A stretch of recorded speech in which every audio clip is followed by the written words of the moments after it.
Pourquoi vous ne les prendrez pas ces trades-là? Parce que vous allez être dans les émotions. Vous allez être du coup dans les émotions. Et quand vous êtes dans les émotions, vous n'êtes pas précis. Pas comme un sportif de haut niveau qui est précis.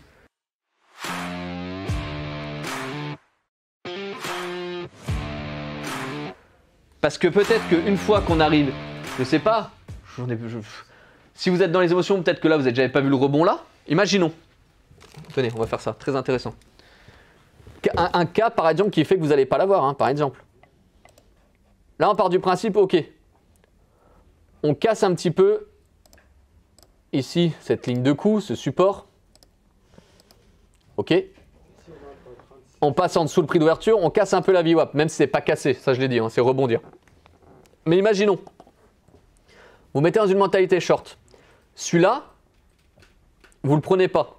Parce que justement, vous partez du principe que là, la VWAP, ça peut n'être qu'un simple rebond et pas une cassure. Là, vous avez la confirmation que vous cassez la VWAP. Mais vous ne réfléchissez pas que ici, déjà, il fallait déjà rentrer short. C'est-à-dire qu'en fait, vous ne vous dites pas, ah bah ici, il a déjà réagi ici, donc la prochaine fois, moi, je le veux plus haut. Donc imaginons, vous ne raisonnez pas comme ça, et que je ne sais pas, vous vous dites, bon, bah voilà, là, on a vraiment cassé plus bas, je vais jouer justement là-dessus. D'ailleurs, il a aussi marché le pullback d'ici. Et vous vendez trop bas. Là, vous faites stopper. Sur cette mèche-là, vous vous faites stopper. Comme beaucoup de monde prétend. Et là, vient l'ego. C'est pour ça que l'ego va vous détruire dans le trading. Combien moi j'appelle ça des frustrés de la vie. Combien de frustrés de la vie, ici, vont vous dire « Ah, la chasse au stop, les market makers, ils sont méchants. » Ah non, c'est juste que t'es mauvais. C'est juste que t'es pas bon, en fait. C'est pas du tout la chasse au stop, c'est pas du tout ça. Alors en l'occurrence, c'est peut-être aussi une annonce, je sais pas, je vois un bien après la guerre, non. Vers 12h45, ça m'étonnerait qu'il y ait une annonce. Mais donc du coup, ici vous essayez de vendre trop bas, là vous faites stopper. Par contre, le mec qui n'est pas dans les émotions, qui n'est pas pressé, qui s'en fout limite de gagner de l'argent en trading, parce que c'est ça qui va vous permettre d'être rentable, il faut être capable, alors je m'excuse, je suis un peu vulgaire, réellement, enfin moi c'est ce que je pense, le résultat à la fin du mois, il faut s'en foutre totalement. Mais par contre, votre discipline dans la pratique de vos actions quotidiennes, là, il faut être le plus intransigeant du monde. Et c'est là la difficulté. C'est que dans votre pratique quotidienne, tous les jours, il faut être discipliné, carré, passionné et vraiment exigeant. Par contre, dans le résultat, il faut s'en foutre. Pourquoi? Parce que la pratique quotidienne, vous n'êtes pas dans les émotions. Quand vous réfléchissez à votre protocole, quand vous réfléchissez à vos stratégies, à vos techniques, à votre discipline, est-ce que ça dégage des émotions? Ça, déjà, quand on le dit, on voit qu'on n'a pas d'émotion là-dedans.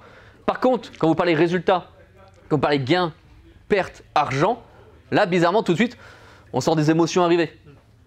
Donc ça, il faut y enlever. Il faut y enlever le plus possible. Alors que le mec, justement, qui est patient, qui ne va pas anticiper le marché, justement, qui ne va pas avoir peur de louper une opportunité, ou qui ne va pas avoir cette mentalité de peut-être essayer de se refaire, parce que peut-être il avait des trades perdants, il est perdant, et il va se dire « Oh putain, je suis à moins 200, moins 300, il faut que j'essaie de finir positif », donc il va over-trader.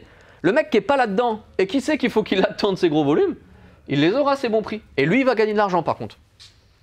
Donc le seul unité fait qui fait que là, ces superbes trades, vous allez louper, c'est votre impatience, vos émotions, la peur de perdre, de vouloir gagner trop vite, c'est tout ça. Tout ce qui va être lié au résultat. Par contre, si vous êtes focalisé sur la discipline et la stratégie ça ne dégage pas d'émotion, là, vous les aurez, ces trades-là. Vous comprenez la petite nuance? Voilà. Allez, merci, bon week-end.